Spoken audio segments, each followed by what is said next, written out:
This Wednesday, Game 6 recap edition, Game 5 recap edition of Pucks Across Borders, brought to you by the one, the only First Round Collectibles.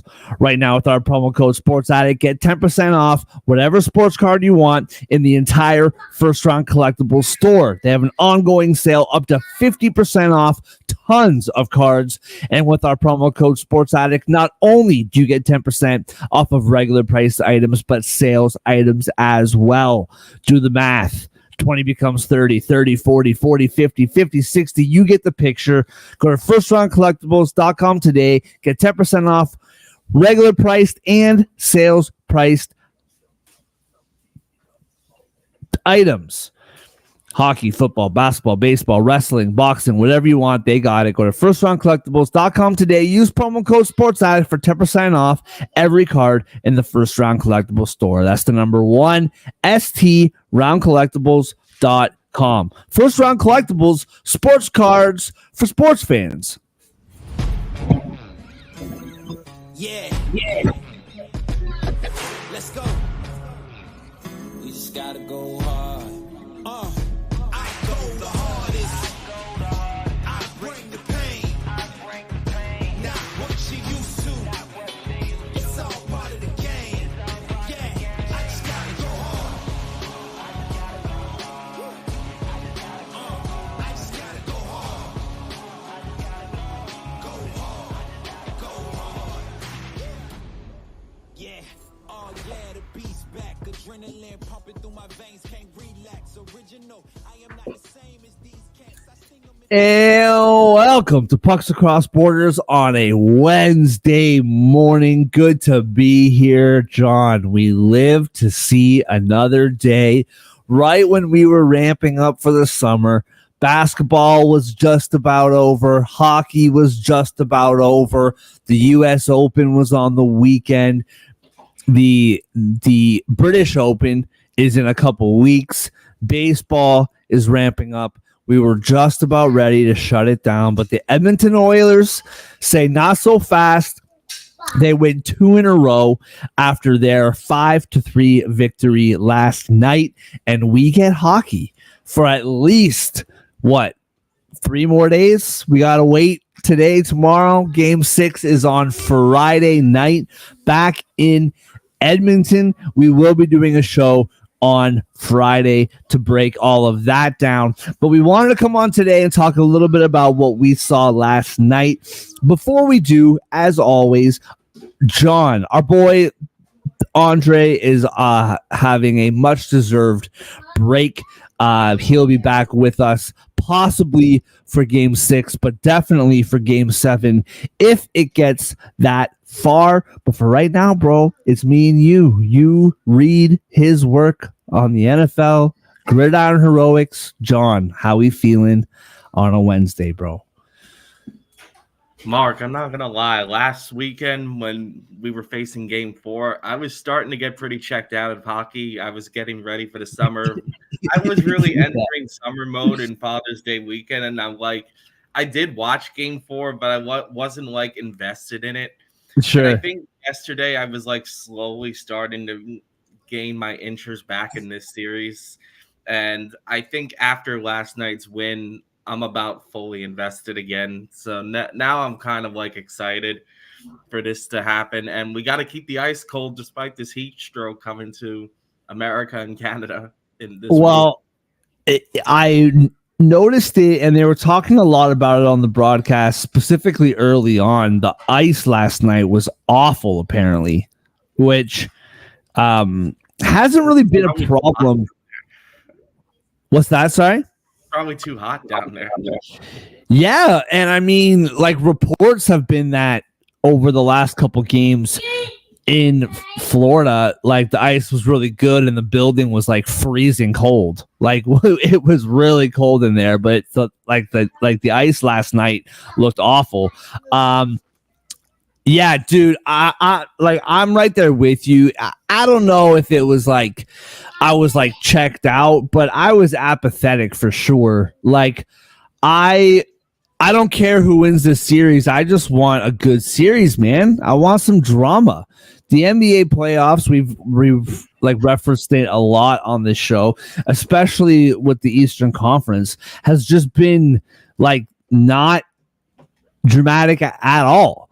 Um, and so, we wanted something dramatic, something to keep us captivated. And it was quickly going in the direction of this is not going to be exciting at all. Well, here we are. Friday night. I still do think, and I haven't really thought this through that hard, but I do still think that it needs to go to a game 7 for this series to be completely vindicated. Like I think if Florida wins tomorrow, then or on Friday, then it's just like the inevitable happened. You know what I mean? Where if the series goes to 7 games, then it's like, oh, like Edmonton could actually win this thing.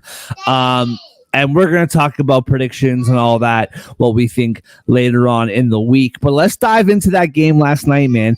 The Edmonton Oilers win 5-3. Connor Brown gets his second straight shorthanded goal. And I have a whole, not rant, because the word rant implies negative. And it's not negative at all, but I got a whole thing about Connor Brown that I'm going to say later. But let's start with you, man. What did you see in that game last night? 5-3, Edmonton Oilers extend the series. So I think this is something you touched on in our preview yesterday, that Edmonton had a little, positive momentum going into game 5. And what I saw is, at least in the first 2 periods, they kept it up, and that was enough to win the game. First period, that shorthanded goal, I think, set the tone early.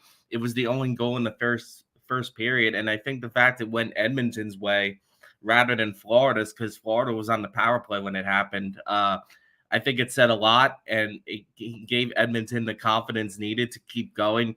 That second period, man, was just chaotic. It was wild. But I mean, there's a lot you can go into there, but I think I'll sum it up with this at first, anyway, is that I think Edmonton got the necessary goals they needed before Florida crept back into the game. Because at one point they were out 3-0, and McDavid even got involved there. And me and you were talking about this pre-show. I think it's safe to say McDavid has been the best player in this series, win or lose. Oh, yeah. And he showed it last night. And he's been skating laps around some of these guys. And I think, once again, Edmonton's getting production from their deeper guys, not necessarily the star players stepping up. Though I believe Bouchard got an assist that should have been his goal, but it went off Hyman's knee or something early in the game. So Hyman got credit for that goal. So they're getting involved again, is my point. On the Florida side of things, I noticed I don't think they're as physically intimidating to Edmonton as they were early in the series. It seems like Edmonton has gotten comfortable on the ice more so than the early games. Because like their scoring was a big issue in the first 2 games or so. Well, 2.5 games. But I think Edmonton, before Florida started getting back into the game, after the first 3 goals, Edmonton was on like a 13-1 streak of scoring, something like that. So Edmonton is really a team that's fascinatingly rides in waves in this whole playoff, and I think that was another example last night. Bobrovsky is looking more human the last 2 games than he has the entire playoffs as well. So I'm a little bit surprised about his performance. I don't think he's getting a ton of help, to be fair, but Bobrovsky has definitely started to look human in the last 2 games, because Edmonton only had 23 shots on goal, but he still allowed 4 goals. So I think that's noteworthy. And Florida, on their end of things, I feel like they need more production from certain guys. Like 2 guys I notice are being kept off the board at least in the last 2 games are Reinhart and Verhaeghe. Sorry. And Verhaeghe hasn't had a goal since game one, and he's been a net negative the last 3 games. I think he's been like a -3 each of the last 3 games. And Reinhardt, I've noticed this with Florida. It's like Florida is 2-0 when he's a net positive and scores a goal, but they're a bit shaky when Reinhardt's not producing. So, well, to your point, real quick, John. sure. Sorry to cut you off. Like, Verhaeghe has had some looks. Like, he had 3 shots last night. When the game was 2-1 on Saturday, he had like a beautiful 2-on-1 opportunity that Stuart Skinner just robbed him blind. But Reinhardt, like, I'm not hearing his name really at all. Like, I'm not hearing his name on the broadcast. I'm not hearing him touch the puck. I'm not, like, the only time that I can, like, really remember, and this is just based off my memory, I'm sure he's been more involved than I'm alluding to, but the only real time I remember his name being called is at the end of the game when he was taking a face-off. Like, I don't really remember him being involved last night. At least for Haggis, like, somewhat being involved. And you were talking about the physicalness of the Panthers and how they're not really intimidating. Where's Sam Bennett the last couple games too, right? Like, I just he at least had a point yesterday, but he definitely isn't making as big of an impact as he was earlier. I agree with that. Yeah. But I mean, what's interesting with Florida to me is that I believe Reinhardt and Verhaeghe are their 2 best players offensively, at least, like, scoring wise. Sure. So the fact that Edmonton's kept them off the board really is very notable to me. And I feel like 2 Florida players are becoming a bigger piece of this than they have been previously. And that's Tkachuk and who's the other guy? Tkachuk and Barkov, excuse me. And Barkov's been good the entire playoff. Both of these guys have been good the entire playoffs, don't get me wrong. But I think specifically against Edmonton, I'm noticing these guys are becoming very important, where they pretty much have to step up and lead. Because both of them are forcing pressure on Edmonton on both sides of the ice, which is really important against Edmonton, in my opinion, to keep the pressure up. Tkachuk, man, like, we were talking about this pre-show. I mean, he had a goal early in the game, yes, but I want to give him a shout out for trying to save the game last night, because when they had an empty net, he made that was crazy. One of the most unbelievable dive stops I've ever seen to, like, save a goal, only for McDavid to score a few seconds later. But I think it's just an example of Tkachuk and Barkov really being 2 players that I think are trying to secure this cup for Florida more than anybody, but they need some help. And I think Reinhardt and Verhaeghe have to figure out a way to, like, be involved again on the Florida side of things. And on Edmonton's side, I think as long as McDavid plays the role he has been, and they're getting deeper support to help him out, they can keep going. Like I said, Edmonton's a real streaky team when they get hot. Well, and, like, to your point, like, I thought that was probably Tkachuk's best game of the finals last night. Yeah, like, I agree. He's been kind of non-existent for a lot of the finals, but we didn't really notice or say anything because they were winning, right? And I think Saturday was just a dud from everybody. I thought Tkachuk played really well last night. And that, like, there was only like 17 seconds left when he made that diving save. So do they come back, score a goal? Who knows? Probably not. But that just shows, like, belief, right? That just shows, like, maybe he didn't know the time on the clock. Maybe he was like, hey, before the buzzer goes, I'm going to make this save and keep it alive or whatever. I thought he played really well last night. I'm wondering, too, because, like, last night, Connor Brown gets the first goal of the game, shorthanded goal again, which is crazy, for his second goal of the playoffs. His only 2 goals of the playoffs have been shorthanded, which is hilarious. But then Zach Hyman scores. You're right. Like, he didn't really score as much as it, bounced off of him. Off of him. Yeah. and then Connor McDavid scores. And so you have Zach Hyman, Connor McDavid, Corey Perry scores a power play goal assisted by McDavid and Bouchard to make it 4-1, and then Connor McDavid scores the empty netter. I'm wondering, like, I'm trying to think of how to convey this thought, because, like, I've been really impressed defensively with the depth of the Oilers. That was never the issue. It was the offensive output from them, right?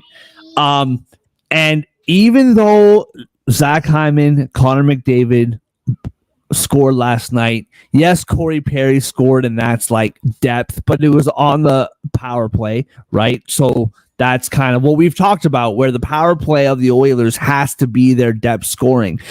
Even though it was the first goal of the game and those other guys scored, like that shorthanded effort by Connor Brown was huge. Where And the he had a depth breakaway on that too. yeah, and then he's skating his butt off, man. Like he's working really hard. His best series by far has been the Stanley Cup Finals. This is the best play or the best hockey he has played all year long. I think he had like 12 points the entire regular season. Like I'm like listen, Connor Brown played for Toronto for a while. I got a special space in my heart for Connor Brown. Good player.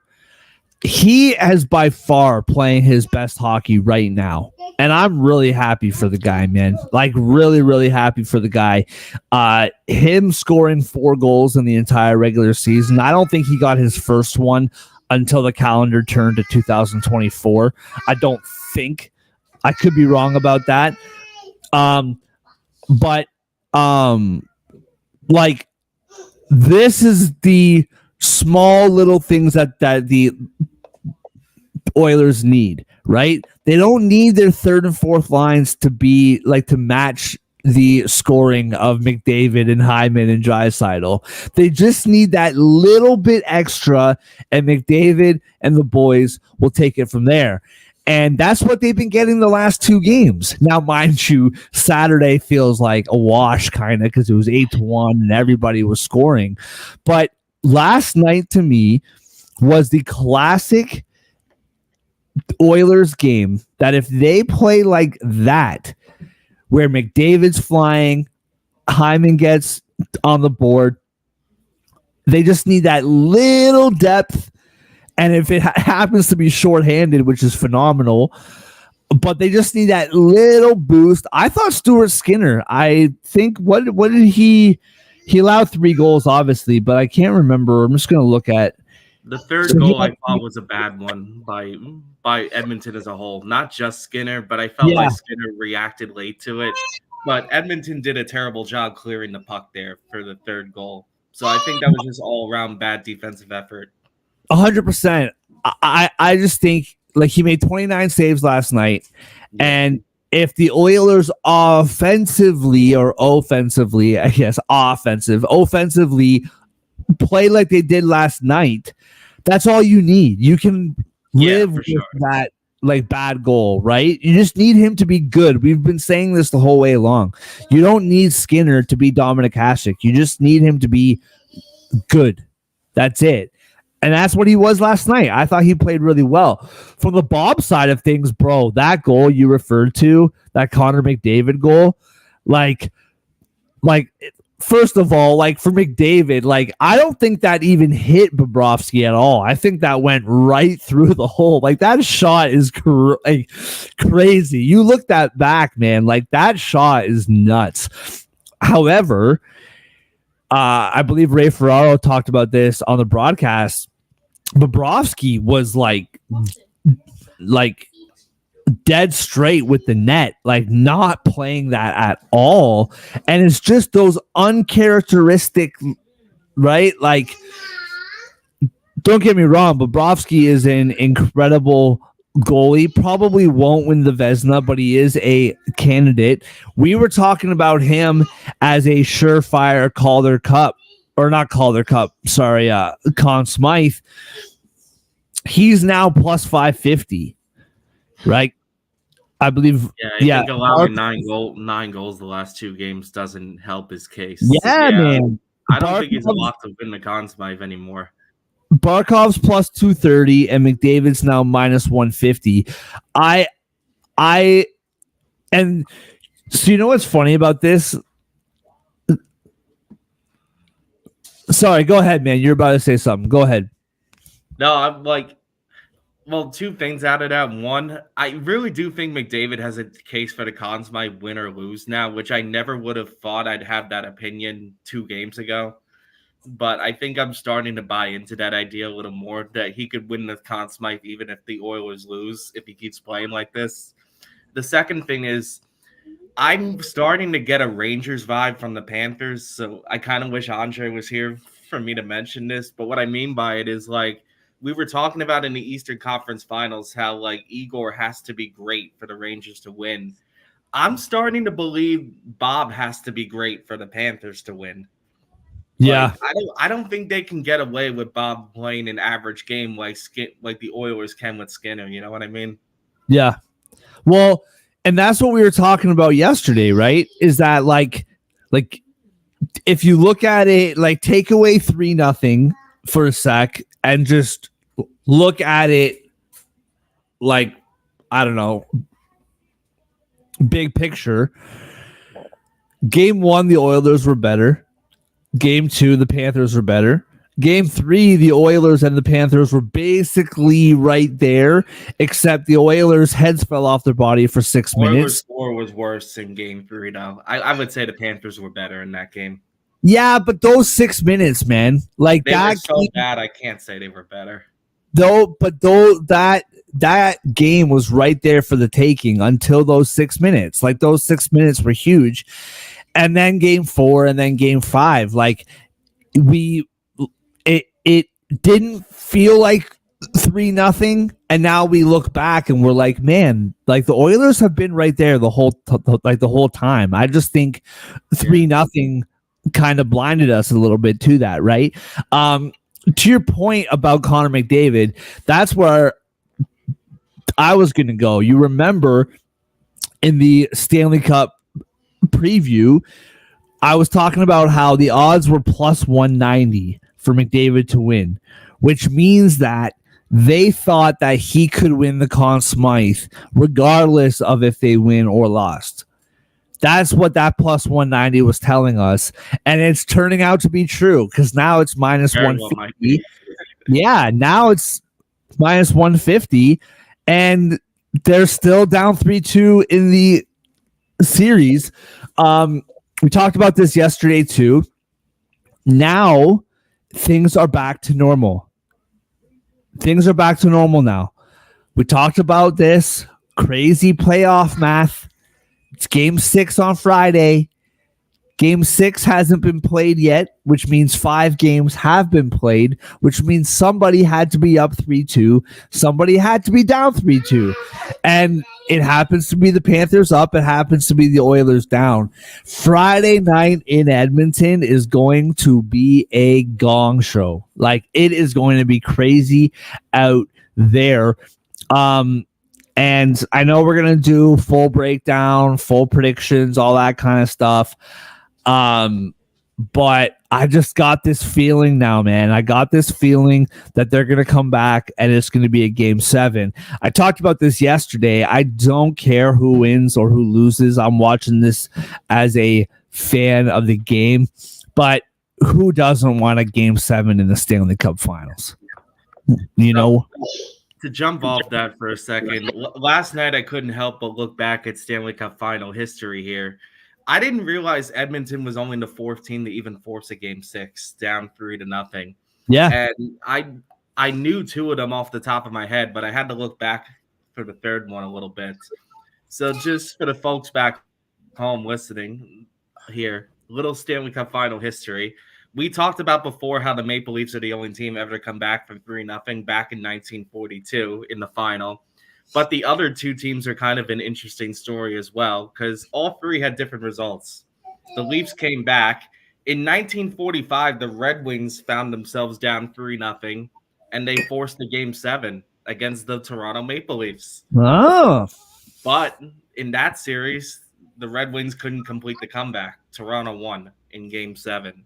So they forced a game 7 after being down 3-0, but Toronto ended up winning anyway. Then the other one, believe it or not, and this one I remember painfully well, the 2012 New Jersey Devils.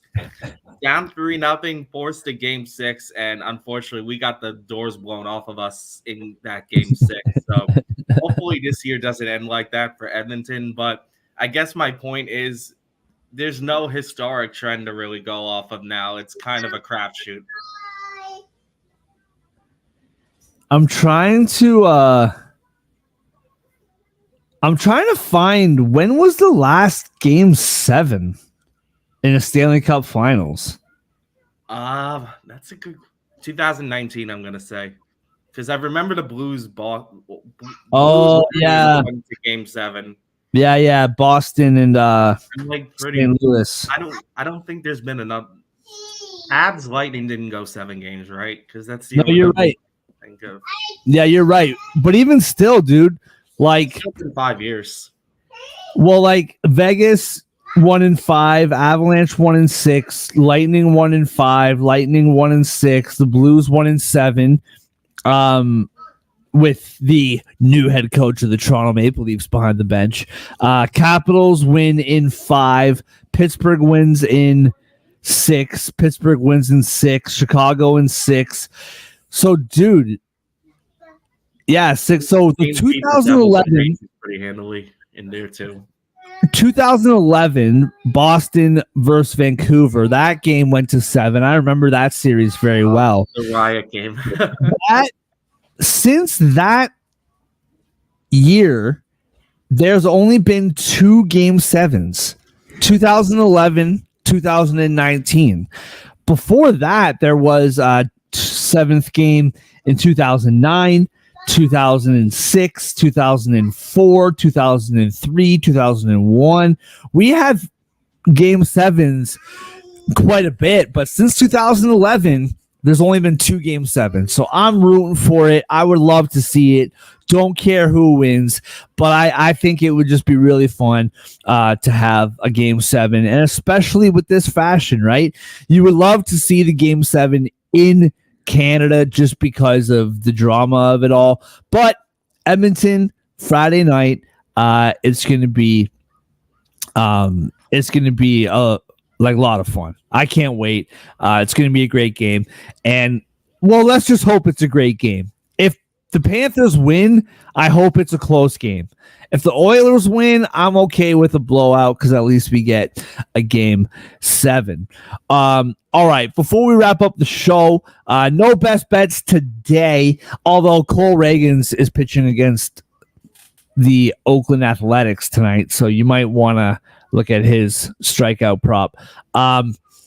Last night, bro, I had the Oilers -1.5 parlayed with a bunch of baseball picks. One of them being the Dodgers -1.5, which covered in dramatic 9th inning fashion. So I had like a 8 or 9 leg parlay, and it was cruising. And McDavid over 3.5 shots was the only one that didn't hit. He had 2 goals, yet he still did not get over 3.5 shots. So that was crushing last night. I should have kept it simple, and I didn't. And I even had him scoring a goal on there. I had a bunch of stuff on there, and the one that didn't hit was him scoring. So not only did I ruin our parlay, but I ruined my own. Is there anything else from the hockey world that you want to get to? We have a little bit of time here before we wrap it up. Yeah, I'll just take a quick minute here. Don't mean to circle back to my Devils again, but I want to give Devils Staples hurting a little bit this morning, and that's because we found out last night that our studio host that does the Devils games, Erica Walker, is not coming back next season. Apparently, there's a little bit of a contract dispute between her and MSG, the channel that broadcasts our games. So it sounds like MSG did not want to renew her contract, and she does some work on the NHL Network as well for those in a more national audience. She's a very talented studio host. Devils fans I've been seeing on group pages are mourning her like she died, pretty much. Yeah, Devils fans really liked her. She was our studio host for like 6 seasons. I wish her the best of luck. I think she'll be fine, but she will definitely be missed for New Jersey Devils broadcast next year. All right, so my computer is just completely like freezing up on me here. Oh, here we go. Let me just look. Yo, you still got me here, John? Yeah, you do. Okay. Let's just look ahead really quickly just to throw this out there. We are a betting preview show, so we'll quickly just look ahead here just to put it in your mind and we can think about it. The Oilers minus 125 on Friday. Panthers are plus 105. The over's 5.5 at minus 110. The under is the same. Panthers plus 1.5 is minus 250. Oilers minus 1.5 is plus 205. So looking forward to it. Friday night. Cannot wait. Everybody, whether you're watching live or throughout the day, we appreciate you. Head over to firstruncollectibles.com today. Use promo code SportsAddict for 10% off every card in the First Run Collectibles store. We have an ongoing sale up to 50% off dozens of cards with our promo code SportsAddict. Get 10% off every sports card, sale or otherwise. We'll see you Friday. Have a great rest of your week. Like I said, see you Friday.